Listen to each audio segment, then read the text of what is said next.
우리는 지금 무엇을 꿈꾸고 있는가?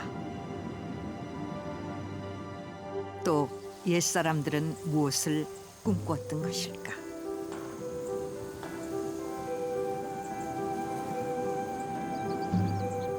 삶의 진리를 얻고자 바람처럼 백두대간을 넘나들었던 선사들의 이야기.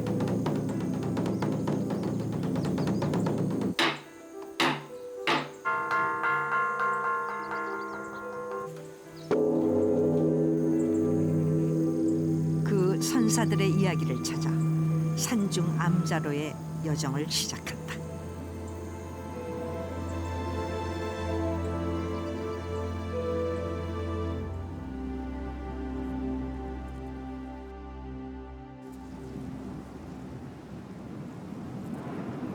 세상의 모든 것들에는 다 제 길이 있다. 백두산에서 출발해 장장 1625km를 달려와 지리산에 이른 백두대간의 길.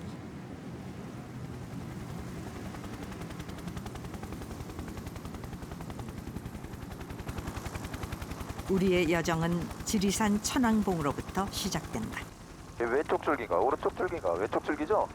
일단 요 능선을 조금 더 오른쪽으로. 무릇 머물기만 해도 지혜로워진다 해서 지리산이라 했던가. 한때는 350여 곳에 절집이 있었다지만 지금은 얼마 남지 않았다는 지리산.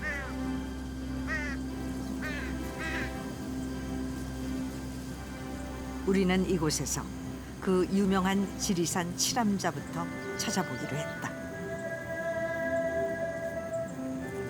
마침내 천왕봉 북쪽 삼정산 기슭에서 찾아낸 한 암자.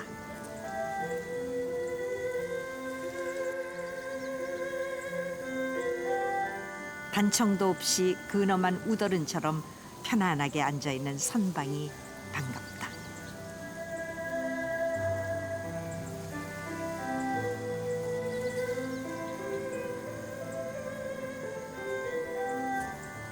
지금은 단촐하지만 6.25 전만 해도 9채에 100칸이 넘어 수행자들로 가득했다는 이곳. 스님은 우선 이 암자의 내력부터 풀어놓는데. 이것이 가장 중요합니다. 여기에 조실안록이라고 전국 8도의 고성 대덕들이 마지막 해양을 하기 위해서 이 영원사에 이것을 한 절이 아니면 볼 수가 없는 그런 자료입니다. 서산, 청매, 포광. 통일신라시대 영원대사가 창건한 이래 이름만으로도 쟁쟁한 당대의 선지식인들이 거쳐갔다는 작은 암자.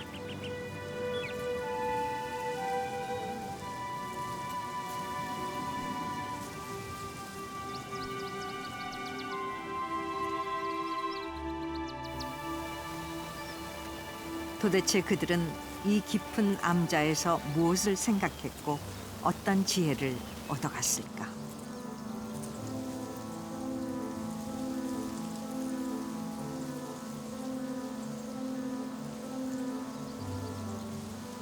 당대의 옛 고승들은 수행의 자취만을 남긴 채 떠났지만 여전히 산의 품을 떠나지 않고 있는 암자들.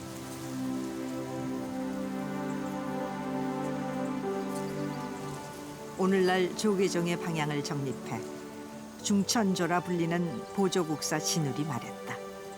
중생을 떠나 부처가 따로 있을 수 없다. 이처럼 중생구도를 외쳤던 진울이 최고의 수행처로 꼽았으며 마침내 선의 참뜻을 깨우쳤다는 상무주왕이다.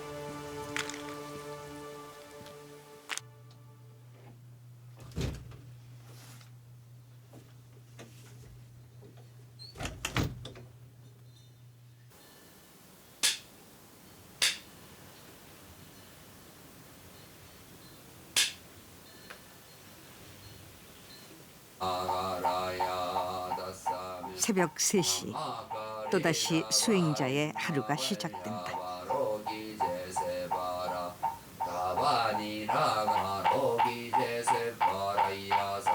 속세와의 질긴 인연은 물론 모든 욕망을 버려야만 닿을 수 있다는 지혜의 길.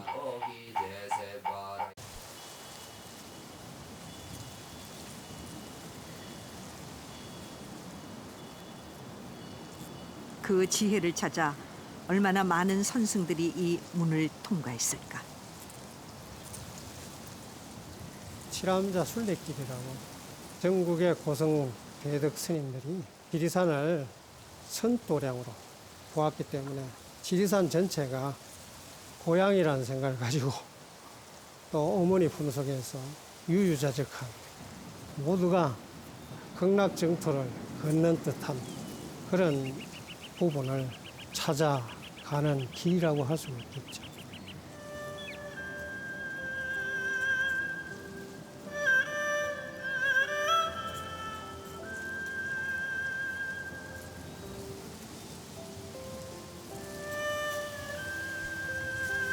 여염집처럼 소박하지만 선사들이 들렀다 간 수행의 자취는 이제 순례길이 되었다.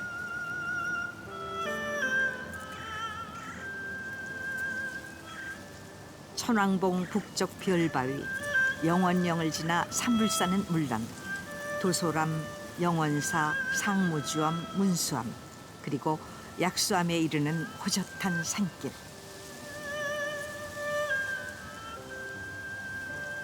그렇게 여럿 암자를 찾아 돌아 나오면 누구나 수행자의 마음으로 실상사에 닿게 된다.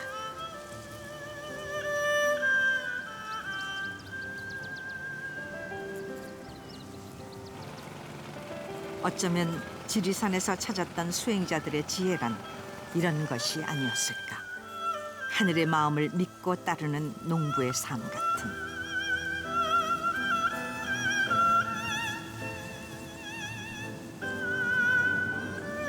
지리산을 휘돌던 섬진강이 품을 넓혀 만들어낸 구례 들녘. 그 한쪽에 또 하나의 유서 깊은 암자가 있다.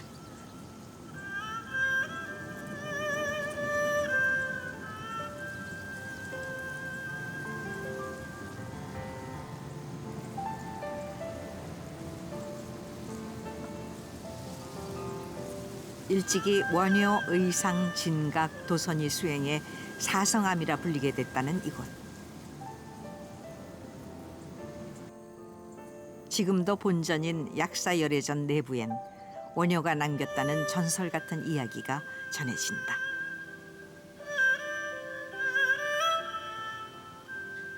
원효 스님께서 이제 참선을 하다가 선정이 듭니다. 정신이 집중되고 마음이 하나가 되면 선정이 된다고 합니다. 그때 신통력이 생기는데요. 선정에서 떠오르셔서 벽에다가 손톱으로 그리십니다. 약사열애 부처님을. 그 부처님을 시봉하기 위해서 법당을 높이 위에 벽에다 달아 올린 겁니다.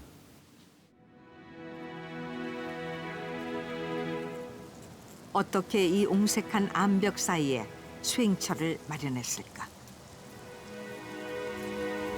그것은 아마도 중생의 고통을 보듬고 들어준다는 관세음 보살의 마음이기에 가능하지 않았을까?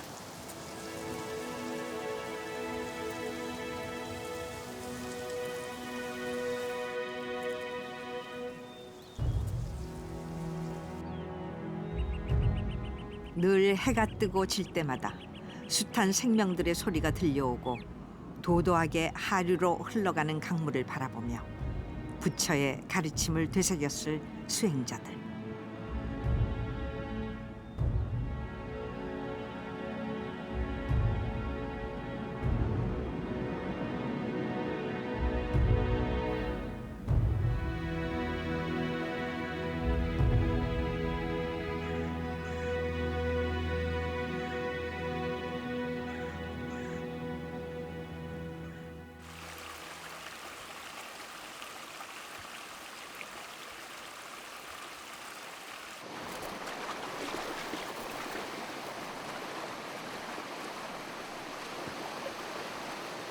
역경은 있지만 포기하지 않는 황홀대를 품으며 하동에 이른 섬진강은 수많은 제첩을 사람들에게 내놓는다.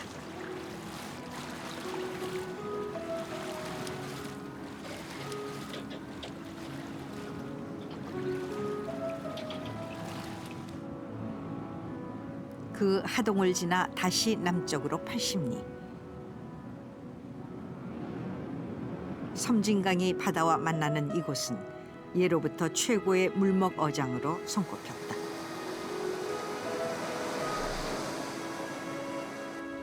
인간사는 몰라도 바닷속은 손금 보듯 훤히 꿰뚫고 있어야만 살 수 있었다는 어부들. 이 어부들이 바다의 터전을 일구며 삶의 안위를 위탁했던 곳이 있다.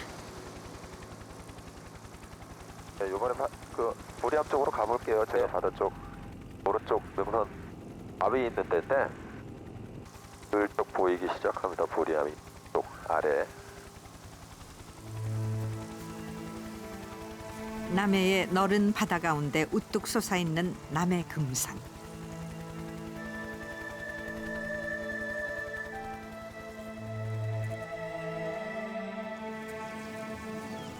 지금 이 산을 지키는 건 보리암이다.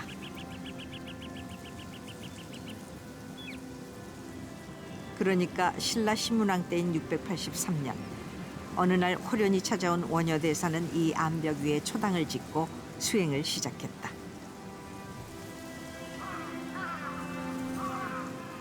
그러자 관음보살이 나타나 가르침을 줬고 상스러운 빛이 에워쌌다고 한다. 보리암 이 풍경 어느 하나 떼놓을 곳이 없는데요. 우리가 지금 보면 이 뒤로 바위들이 갖다가 다 병풍처럼 쳐져가 있습니다. 자세히 보면 어떻게 보면 또 사람 같기도 하고 사람 중에서도 무인, 장군 같기도 합니다. 보리암에서는 이전부터 이 바위들은 이제 불보살의 행상이라 그렇게 봅니다. 불보살이 이제 보리암을 이렇게 감싸고 있는 이런 행국이거든요. 지금도 창건 설화를 말해주는 듯 곳곳에 남아있는 온갖 형상의 바위들.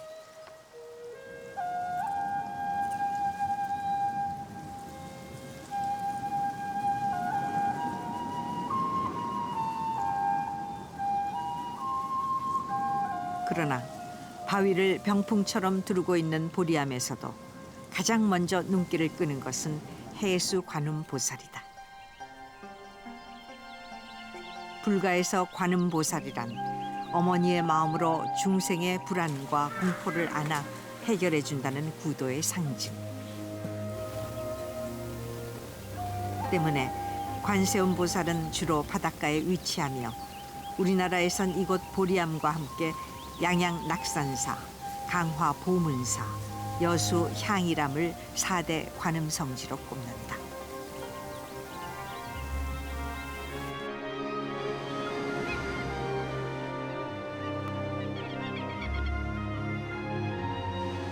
소설가 한승원은 남해의 바다를 화엄의 바다라 했다. 광대무변하지만 늘 삶과 죽음이 교차하는 곳.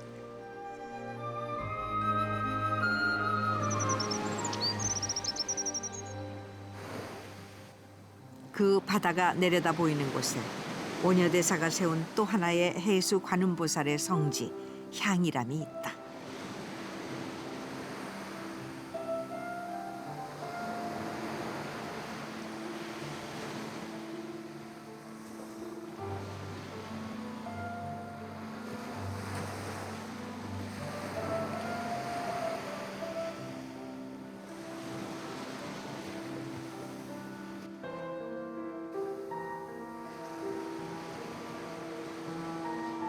마음이 뚱뚱한 사람은 지날 수 없다는 해탈의 문.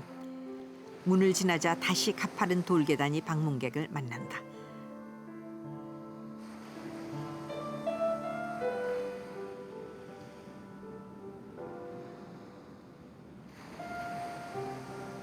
그렇게 7개의 좁은 동굴과 300개의 돌계단을 딛고서야 겨우 만날 수 있는 관음전.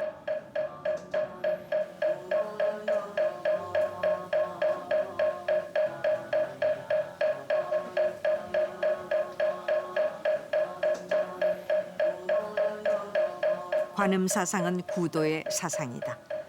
고통에 시달리는 중생을 극락으로 이끈다는 사상. 그래서 이곳의 불자들은 향이람의 지형이 극락으로 데려다줄 거북을 닮았다고 믿는다.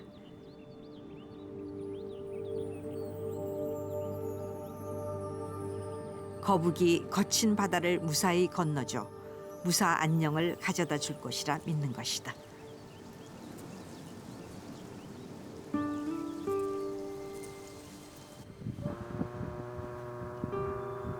얼마나 많은 사람들이 향이람을 통해 위로와 희망의 메시지를 얻었을까.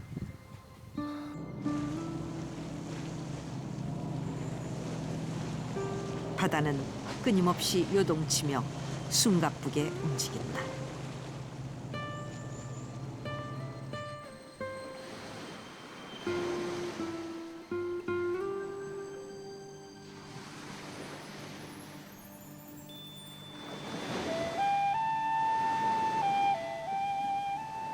한치 바닷속이 저승이었을 어부들. 이들에게 관음보살은 단지 종교이기 이전의 염원이자 꿈이었을 것이다.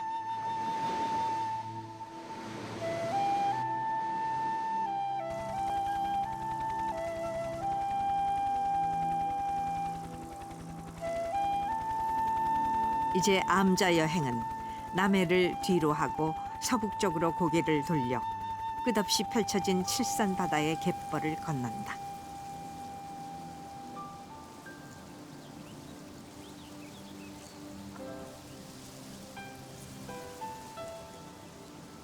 그렇게 전라북도 고창 도솔산에 이르러 만나게 된 천년 고찰 선운사.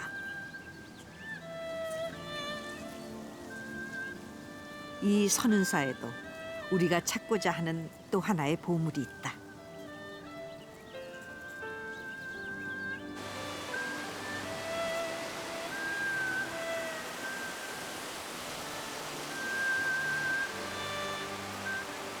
귀를 맑게 하는 도솔천의 청아한 물소리를 들으며 선운사에서 남서쪽으로 다시 2.5km. 거대한 바위가 병풍처럼 숲을 이루는 곳을 지나자 내금강이라 할 만큼 아름다운 풍경이 모습을 드러낸다.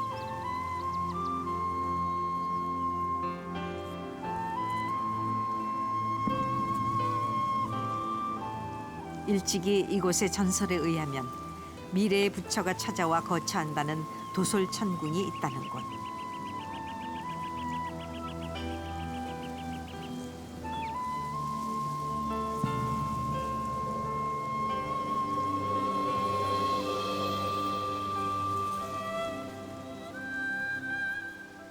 실제로 이곳엔 그 유명한 보물 1200호 도솔암 마애불이 기다리고 있다.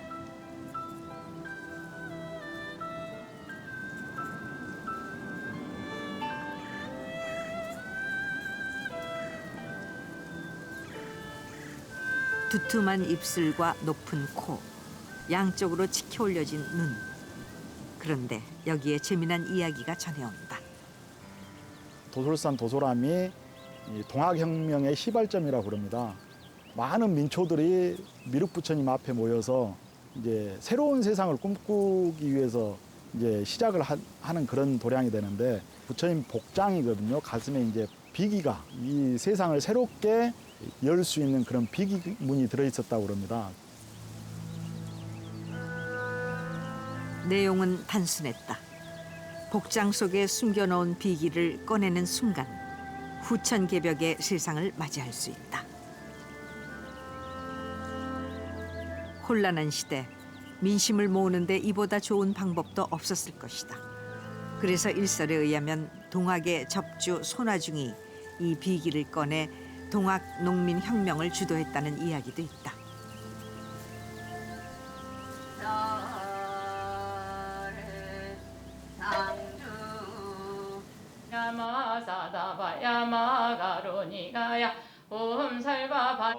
사찰 본전의 중앙을 차지하고 있지만 때로 세상에 내려와 시대와 함께했다는 마애불. 높은 곳에서 중생들을 내려다보시지만 항상 부처님께서는 중생의 눈높이에서 이야기를 해주셨고 또 중생의 눈높이에서 보듬어 주셨고 민초들의 그런 어렵고 외로운 그런 마음들을 미륵불 조성으로 인해서 희망을 얻고자.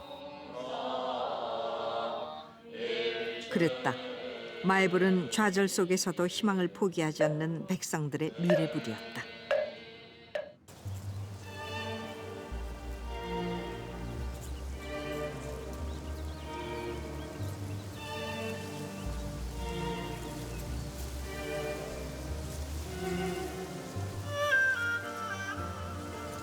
보다 나은 세상을 향한 백성의 간절함은 운주사로 이어진다.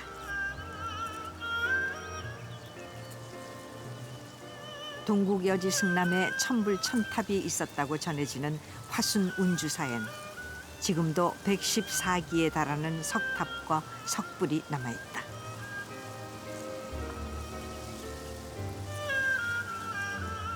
순박한 백성 그대로의 모습을 갖고 있는 불상들. 이 불상들을 만들기 위해 또 이 숲은 얼마나 많은 정소리로 붐볐을까.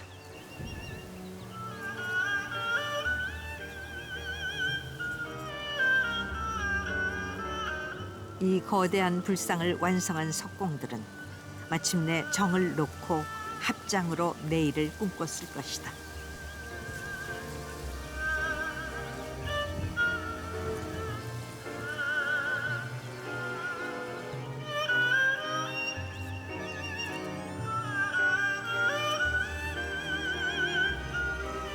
이 부처가 일어서는 날 그만큼 세상이 나아지리라.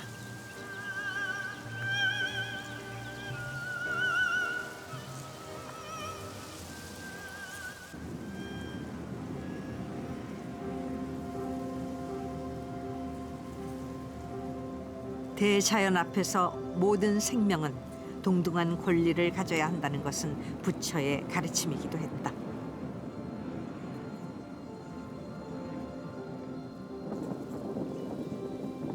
높은 봉우리가 즐비하지만 서로 다투지 않아 무등산이라 했다는 이곳.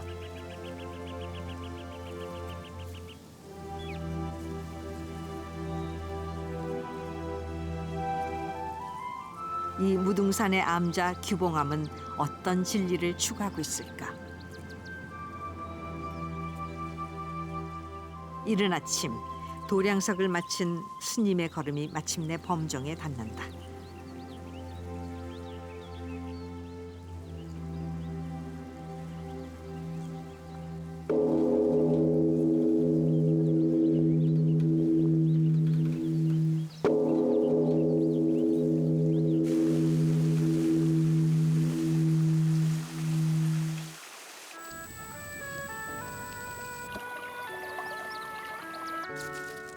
불가의 범정 소리는 이 땅에 잠들어 있는 모든 생명을 깨우는 소리다.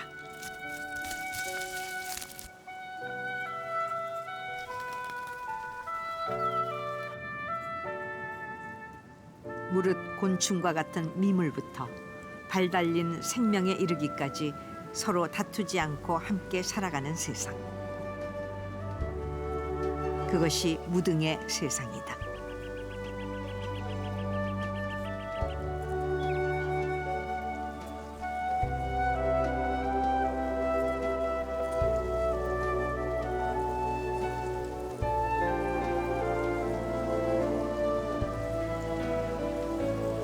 지리산을 출발 남해, 여수, 고창, 무등산을 거친 여정은 이제 대구 팔공산에 닿는다.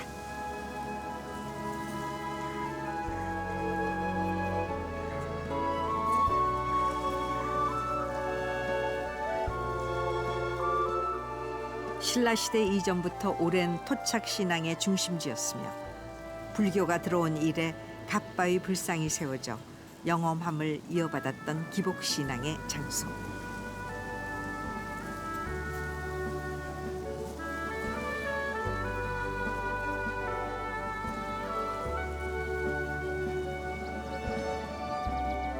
요즘도 이곳엔 매일 수많은 불자들이 찾아와 자신이 갖고 온 염원을 갓바위에 의탁한다.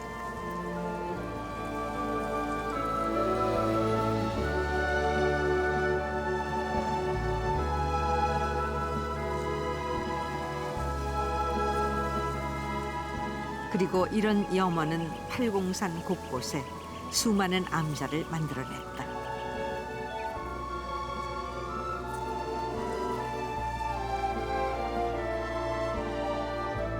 은혜사의 부속 암자이자 참선 도량으로 이름난 운부암이다.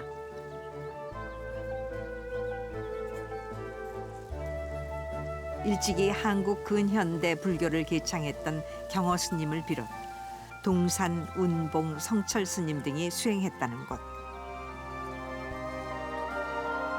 그래서인지 운부암을 대표하는 보화루는 사찰이라기보다 학문에 정진하는 선비의 거처처럼 꾸밈없이 단아하기만 하다.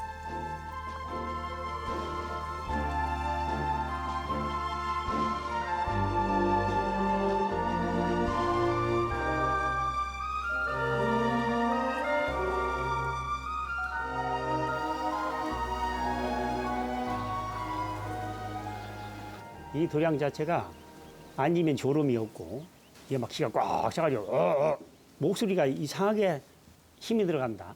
전국 선원에 걸망지고 다니면서 이곳저곳을 빠짐없이 다녔는데 이곳에 와서 안착을 하고 편안함을 느꼈어요.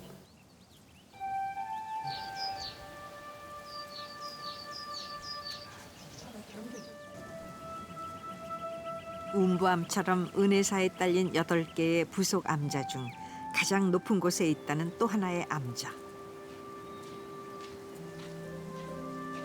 돌구멍을 통과해야만 겨우 들어갈 수 있기에 흔히 돌구멍절이라고 불리기도 한다는 이 암자는 신라 흥덕왕 때 지은 이래 변함없이 지금까지 벼랑 끝에 매달려 있다.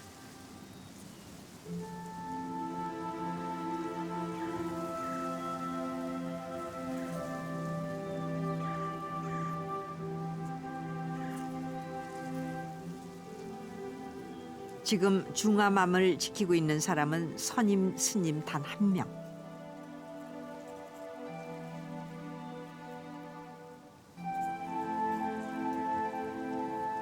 온종일 기다려도 찾아오는 것이라곤 바람과 구름이어서 스님이 마주할 수 있는 건 오로지 부처뿐이라는데.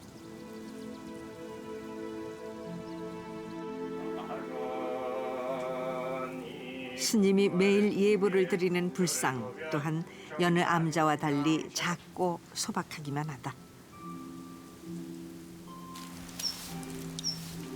공양, 예불, 울려 심지어 잠자리에 드는 것조차 불가에선 수행이라 했던가.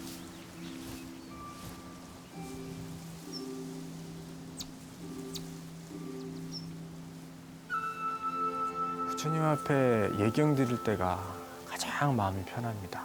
아침에 이제 해가 딱 뜨고 이런 거 그때까지 이제 제가 자선을 하고 앉아 있을 때도 있거든요.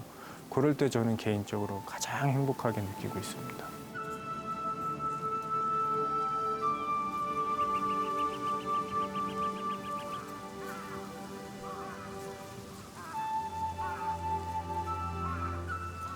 골골의 암자를 품은 1193m의 팔공산에 어둠이 찾아온다.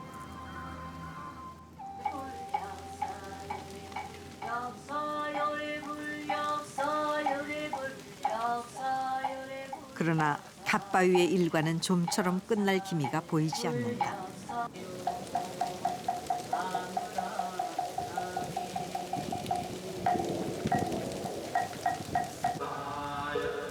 매일 많게는 수천 명, 적게는 수백 명에 달한다고 하니 지난 통일신라 시대 이래 1200년의 세월 동안 이 산정의 약사 열애불이 받아낸 염원의 깊이는 또 얼마나 준엄하고 무거운 것일까.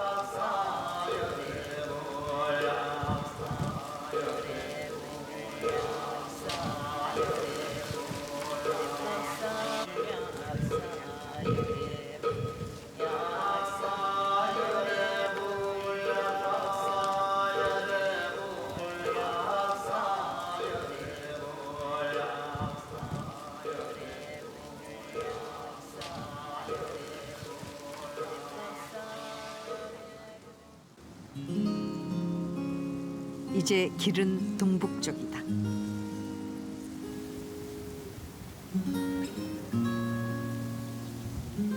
대구 팔공산을 출발, 경상북도 군위, 의성, 안동을 굽이돌아 마침내 마주한 청송군의 주왕산.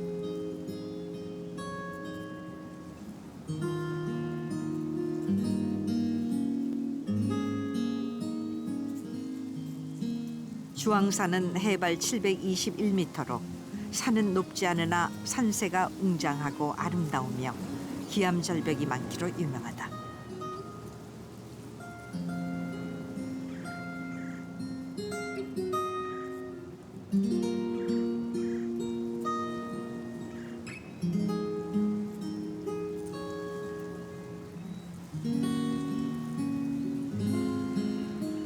이곳을 찾는 여행객이라면 꼭 한 번쯤 들렀다 가고 아름다움의 탄성을 내지르게 된다는 주황산 계곡.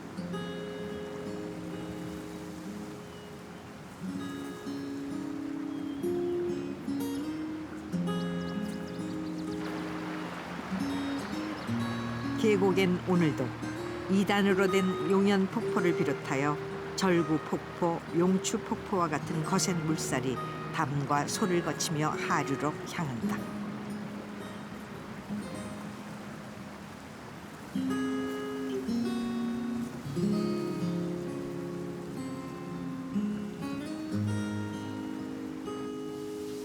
그 물살을 거슬러 오르면 옛 중국의 주왕이 피신해 와서 머물렀다는 주왕구를 만났는데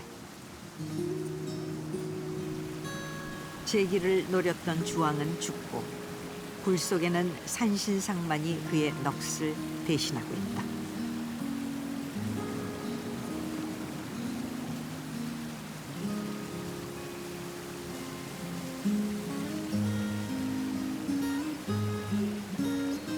찾는 이는 드물지만 주황산의 물과 바람은 생명의 둥지를 만들고 품어 키워낸다. 그 둥지를 품듯 주황산이 숨겨놓은 작은 암자 주황암. 수많은 암벽으로 둘러싸인 주황암의 본전에서 발견한 것은 뜻밖의 우리가 익히 아는 부처가 아닌 여러 명의 나한들이다. 나한전이라는 부처님 제자 500분의 제자가 있는데 홀로 깨쳤다는 분들이 나한님입니다. 홀로. 그래서 부처님 제자가 된 거거든요. 그리고 주황산이라는 건 바위가 이렇게 아름답잖아요. 하늘에서 본 그 산이라고 하는데 여기서 앉아 있어 보면은요 세상에 어디 가는가 본데 이번이 편안한 곳은 없는 것 같아요. 제가.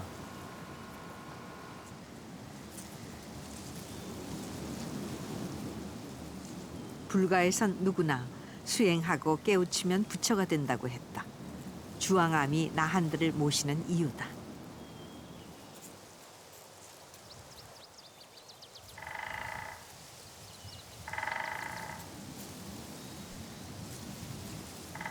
여기 백두대간의 단전에 해당된다는 문경 희양산 자락에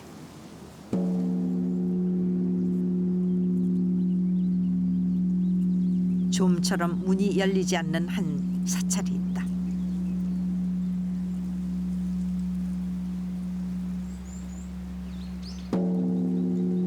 (1982년) 종단에 의해 특별 수도원으로 지정된 봉암사다.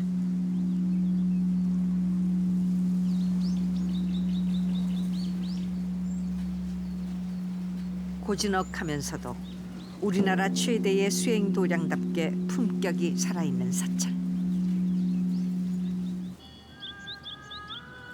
봉암사를 더욱 뜻깊게 만든 것은 해방 직후 성철, 청담, 자운, 우봉 스님이 모여 잘못된 법을 고치고 부처님 법대로 살아보자 뜻의 이른바 봉암사 결사를 하고서부터다.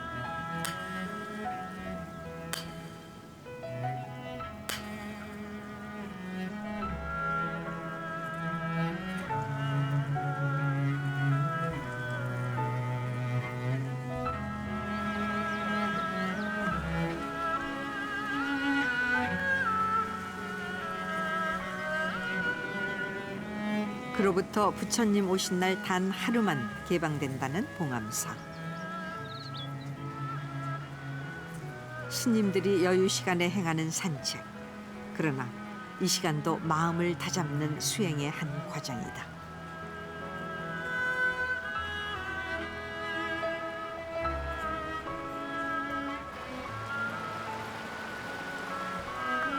스님을 따라 한참이나 올라가 만나게 된 마애보살 좌상. 당대의 스님들이 봉암사 결사를 행한 것도 이런 부처의 마음을 바르게 익히고 전하기 위해서였을 것이다.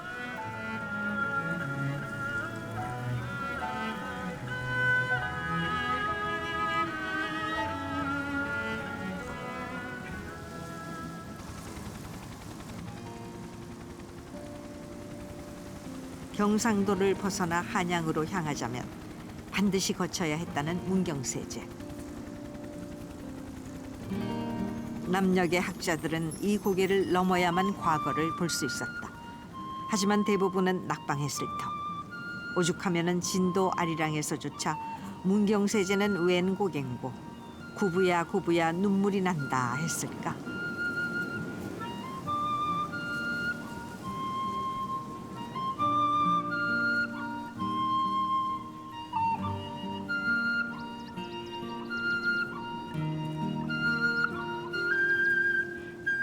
문경세제 고갯마루를 넘자 길은 큰 물길로 이어진다.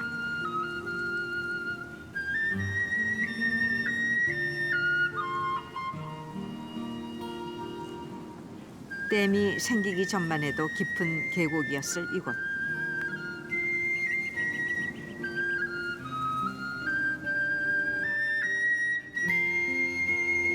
이 물길을 따라 단양에 이르면 그 유명한 도담상봉을 만날 수 있다.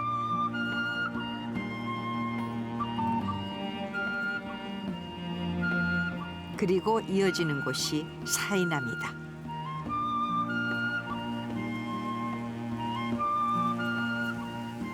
일찍이 화가인 단원 김홍도조차 이 아름다움에 반해 붓을 들고도 10여일 넘게 먹을 갈지 못했다는 사이남이고 보면 뒤에 기대 있는 청년함은 이미 무릉에 들어와 있는 셈이다.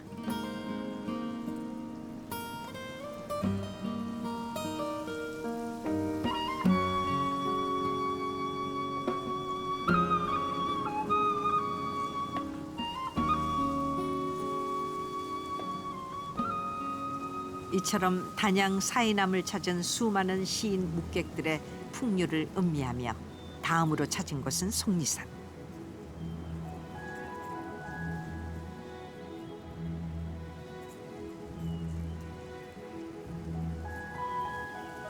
봉암사가 있는 희양산이 백두대간의 단전이라면 이곳 속리산 문장대는 백두대간의 배꼽이라 했다.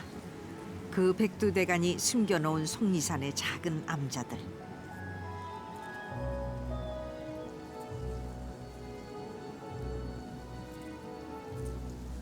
문장대가 품고 있는 이 작은 암자는 법주사에 속한 관음암이다.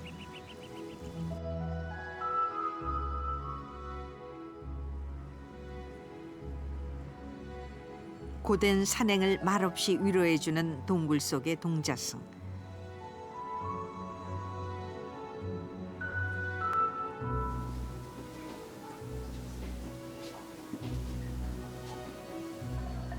드디어 본찰 법주사의 암자 중 가장 높다는 상고암이다. 작고 아담하지만 720년에 창건했을 만큼 짱짱한 상고암의 내력이고 보면 이 사천왕 마애불 역시 1300년 넘게 속리산 자락을 지켜온 셈이 된다.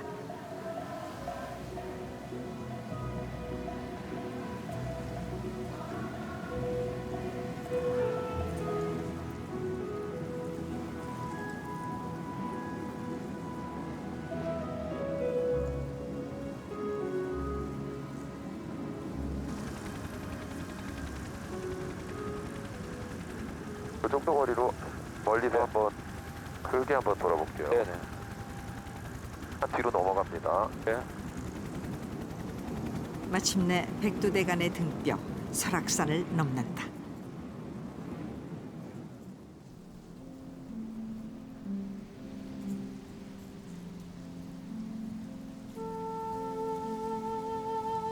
독도와 울릉도 다음으로 우리나라에서 가장 먼저 해를 맞이할 수 있는 곳.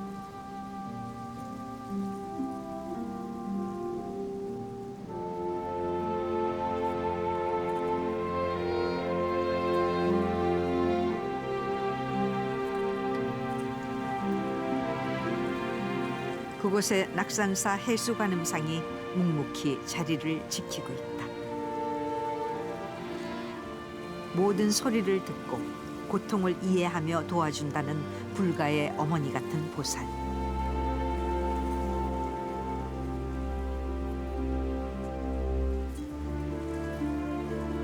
이 관음보살을 모신 곳이 바로 낙산사 홍련암이다.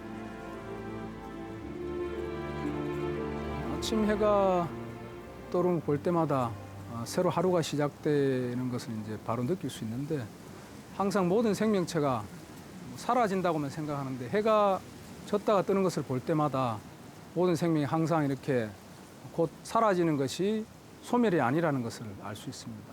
다시 생명체가 살아나는 것을 느낄 수 있는 그런 순간을 아침마다 맞이하고 있습니다.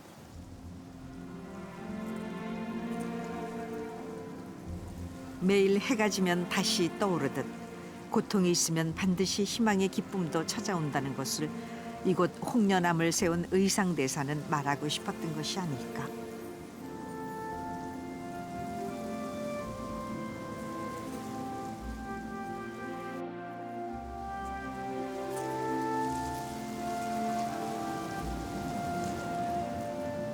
어둠이 물러나자 서서히 설악의 장엄한 풍경이 모습을 드러낸다.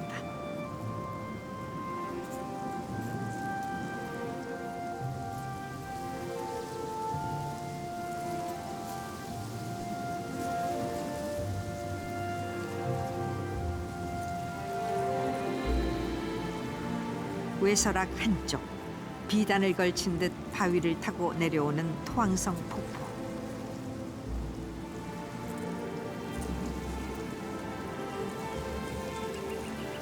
높이만 무려 320m에 달하는 이 폭포는 지난 70년 이래 출입이 통제됐다가 최근에야 일반에 공개되기 시작했다.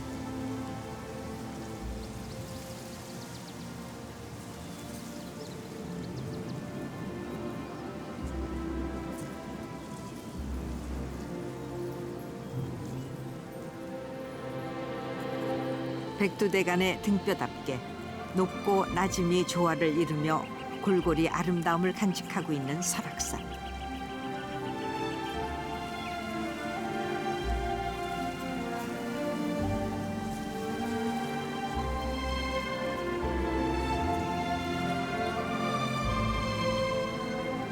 설악산의 높이는 1708m로 가장 높은 대청봉을 기점으로 속초와 연해 있는 동쪽을 외설악, 인제군과 접해 있는 북서쪽 방향을 내설악이라 부른다.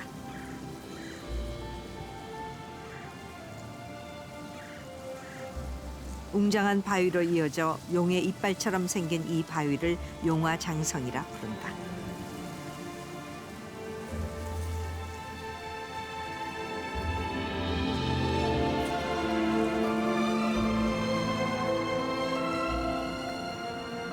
이 용화장성과 공룡 능선이 마주하며 품고 있는 유서 깊은 사찰, 봉정암.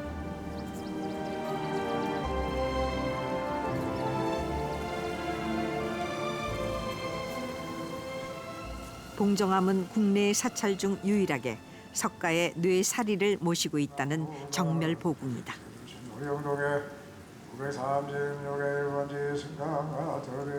그래서 법당 내부에 당연히 모셔져야 할 불상조차 없는데, 이는 밖에 모셔져 있는 석가의 뇌사리가 불상을 대신하기 때문이다.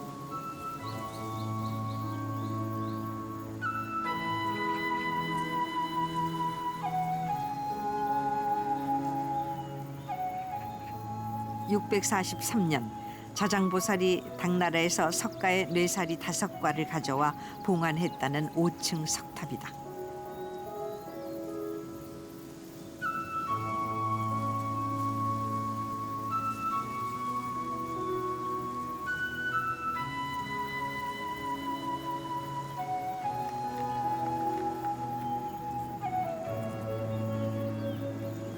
아침 저녁으로 탑과 마주할 때마다 절로 마음이 가라앉고 청정해진다는 봉정암의 스님들.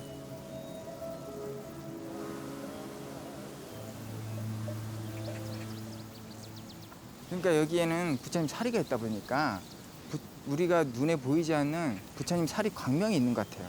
부처님 가르침은 이제 부처가 되라는 거죠. 부처님 말씀에 우주의 축소판이 지구고 지구의 완벽한 축소판이 인간이래요. 어떤 중생이든지 억천만급을 닦다가 보면 부처가 안 될 중생이 아무도 없다는 거예요. 거기가 바로 극락세계라는 거예요.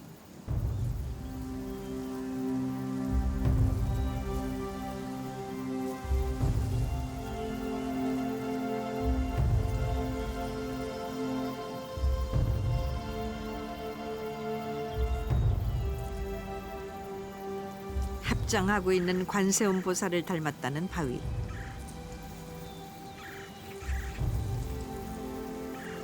속세의 번뇌와 고통을 들어주고 품어 해결해준다는 부처가 관세음 보살이다.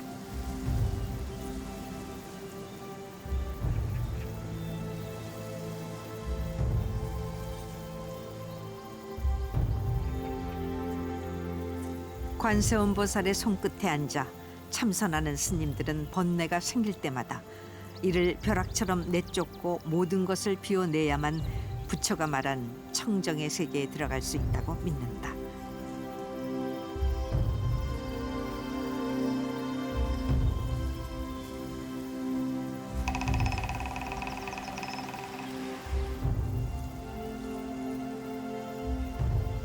부처님 손안에 자연도 스님도 엎드린 곳이 봉정암이다.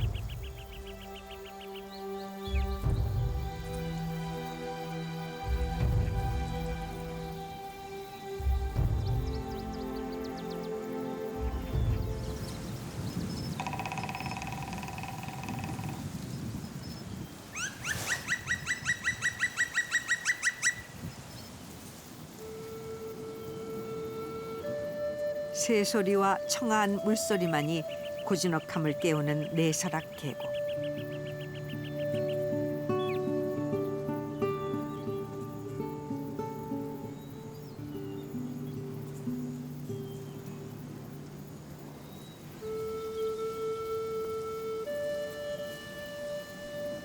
그 깊숙한 곳에 만경대를 거울 삼아 수행을 계속하고 있는 청정도량 오세암이 있다.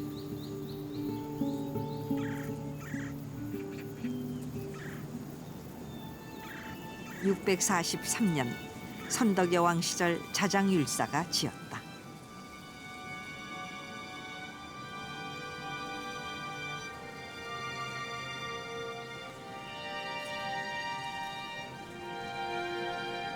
이 사찰 오세암엔 5살 아이에 얽힌 설화가 전해진다.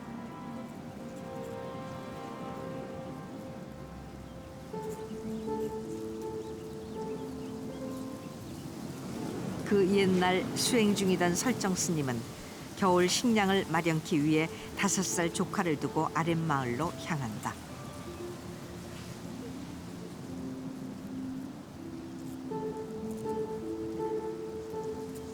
그러나 폭설이 내려 스님은 돌아오지 못했고 홀로 남은 조카는 스님의 당부대로 끊임없이 관세음보살을 반복해 불렀다.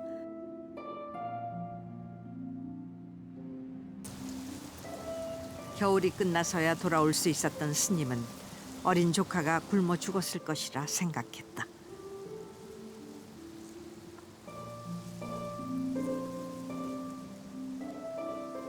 하지만 스님의 당부대로 관세음보살을 계속 불렀던 어린 조카는 여전히 살아남았고 이미 성불한 상태였다.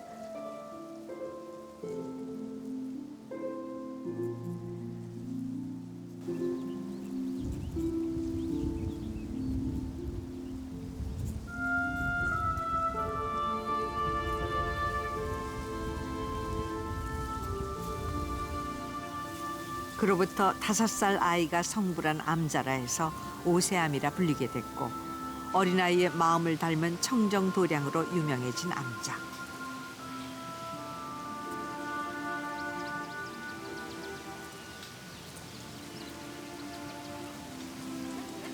저는 굉장히 혼자서는 외롭고 그랬는데 그 동자님은 관세음보살님만 그냥 계속 믿고 부르고 그래서 그게 도와주신 거잖아요. 그러니까 우리 세상 사람으로는 이해할 수 없는 그런 거잖아요. 지금 현재 따지고 보면은. 근데 그게 그런 얘기가 전해지니까 이 절도 더 또 감명 깊은 거지 오면요.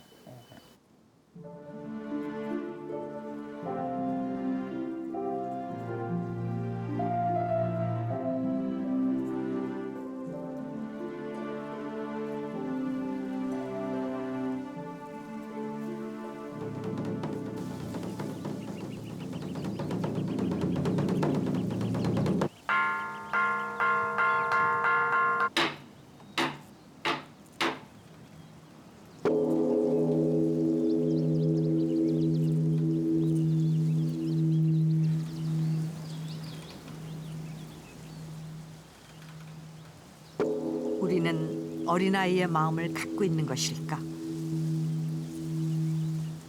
혹시 그 마음의 자리에 다툼과 탐욕을 채우고 있는 것은 아닐까?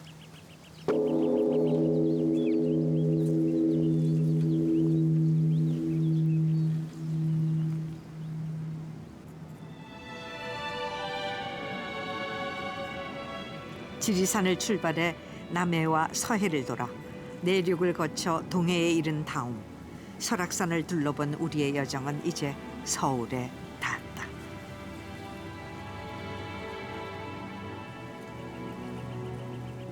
서울이 한눈에 내려다 보이는 관악산 자락에서 만난 연주와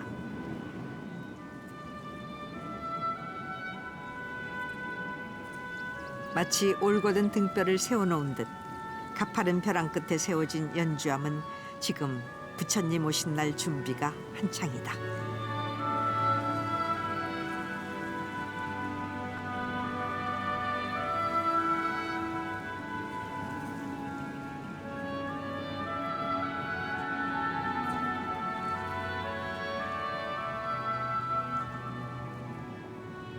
연등 하나하나에 담긴 염원들.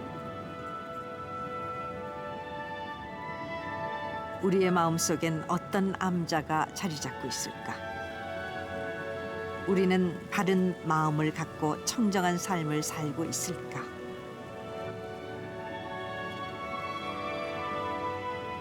환한 도시의 불빛이 지금 우리에게 그걸 묻고 있다.